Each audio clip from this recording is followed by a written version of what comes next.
Aqui com relação à compostagem das aves, só mostrando uma forma que a gente pode usar para fazer isso, tá? Essa é um modelo de estrutura que é chamado de composteira. Então vocês veem que é como se fosse uma caixa de alvenaria, onde nessa caixa de alvenaria eu vou fazendo um empilhamento de materiais, e esse empilhamento de materiais vai me proporcionar um monte parecido com essa estrutura aqui, onde eu vou ter aqui no caso o piso de concreto, eu coloco uma camada de cama de aves ou de esterco, cubro com uma camada de palha, coloco uma camada com as aves mortas. Aqui, como vocês podem ver aqui no exemplo, a ave morta em cima, tá? Aqui no caso de pó de serra. Coloco outra camada de cama, outra de palha, outra de aves e assim sucessivamente. Geralmente eu faço uma pilha nesse formato aqui, eu posso colocar mais uma parte de palha, aves e esterco aqui em cima. A partir do instante em que eu coloco essa pilha, eu vou colocar água, certo? Então, geralmente a proporção para cada quilo de material na compostagem, eu vou colocar o mesmo peso em água. E aí, passam-se alguns dias, geralmente de 40 a 60 dias, esse material ele já vai ter passado pelo processo de fermentação e de decomposição necessário para que haja a formação do composto, certo? Então, a partir do instante que ocorre essa fermentação e essa decomposição, você não vai ver pedaço de ave, praticamente nenhum. Com sorte você acha algum fragmento de osso, se não nem isso, porque o processo ele é muito eficiente na questão da decomposição desses animais. Inclusive, eu pude acompanhar lá na Embrapa alguns avaliações com compostagem que o pessoal fez lá com pequenos ruminantes. Então, colocavam cordeiros ou cabritos que acabavam morrendo. E eles faziam, e muitas vezes, depois de 60, 90 dias, no máximo que você encontrava era um pedacinho de osso, mas o resto todo tinha sido decomposto. Então é bem eficiente esse processo. E é uma forma, como eu já falei para vocês, muito boa de você fazer um aproveitamento dessa ave, que seria um agente poluidor, da cama também, que poderia ser um agente poluidor, e de palha, que seria acúmulo de matéria orgânica dentro do ambiente, e que eu vou transformar todo esse material em um fertilizante de alta qualidade. Aqui o incinerador, como eu falei para vocês, ó, aqui é um modelo. Então, tem essa área da tampa aqui é a parte onde eu coloco a fonte de chama, e aqui vai ser o lugar onde eu coloco os animais. E aí vai ser usado para fazer essa incineração das aves. É uma forma, como eu falei para vocês, higienicamente falando, é a forma mais adequada, mas por outro lado tem a questão da fumaça que incomoda dependendo do local. E aqui, outra opção que é o uso das fossas céticas. Então eu vou colocar, né, os animais aqui, e vai ter a decomposição deles também nessa fossa séptica.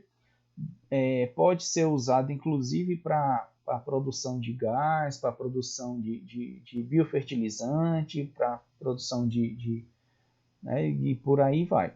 E que pode ser também uma excelente forma de controlar. O que não pode é deixar essas aves mortas jogadas em algum canto para virar comida de urubu. Aqui um modelo dessa ficha de acompanhamento técnico. Então aqui vocês veem a data do alojamento, que quer dizer quando essas aves entraram, quantidade de aves que entrou nesse lote, algumas informações sobre as vacinas, o dia que foi aplicado, qual foi a forma que você administrou, qual foi a vacina usada, quantas aves foram vacinadas, medicamentos que foram administrados e a mortalidade diária. Então, por exemplo, dentro de 7 semanas, quantas aves vão morrendo em cada dia da semana e o total de aves que acabaram morrendo nessa semana. Então, isso dá para a gente saber, por exemplo, não, na terceira semana aqui teve uma mortalidade muito alta. O que foi que aconteceu? Ah, não, ocorreu um surto, tanto que está aqui, ó, foi a data que a gente, só depois disso que a gente aplicou a vacinação. Então pode ter sido o problema dessa doença que causou essa mortalidade tão alta.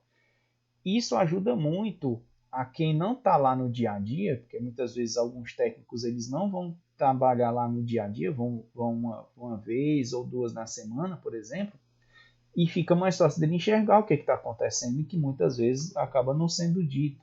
Com as informações você tem acesso a esse conhecimento. Aí eu queria saber de vocês que tipo de controle é realizado na região de vocês. Então aqui, ó, para vocês verem como mesmo às vezes a gente achando que não tem muito conhecimento ou que às vezes não sabe, mas vocês estão vendo aqui, ó, quantidade de controle que vocês já fazem.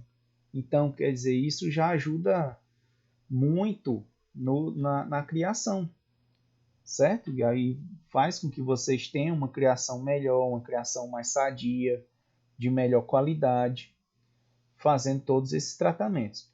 É claro que aqui vale algumas ressalvas, como por exemplo, o uso de antibióticos, que eu acabei esquecendo de falar, mas foi bom ter lembrado aqui agora.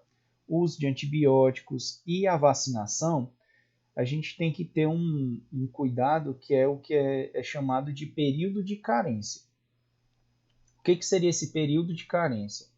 Esses medicamentos, né, as cepas que são utilizadas nas vacinações, ou os agentes químicos que são usados nos vermífugos e os próprios antibióticos, eles têm um período de ação dentro do organismo do animal e depois que eles fazem essa ação, eles ainda fica resíduo deles na carne ou nos ovos desses animais durante um certo período de tempo.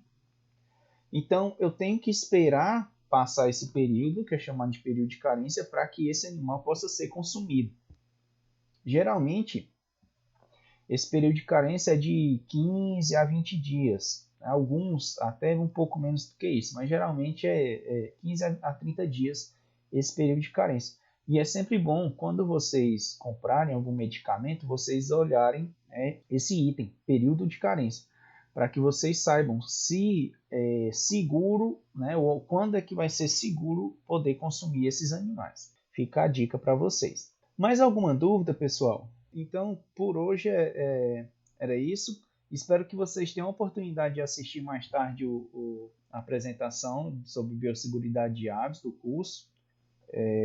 Com certeza vai ter algumas novidades, algo até mais completo do que eu apresentei aqui para vocês, tá? Porque aqui foi mais só para vocês terem uma ideia mais superficial do que é essa questão de manejo sanitário. É claro que envolve muito mais coisa do que isso, mas caso tenham dúvidas, a gente vai buscando outras informações e que complementem o que a gente comentou, tá bom?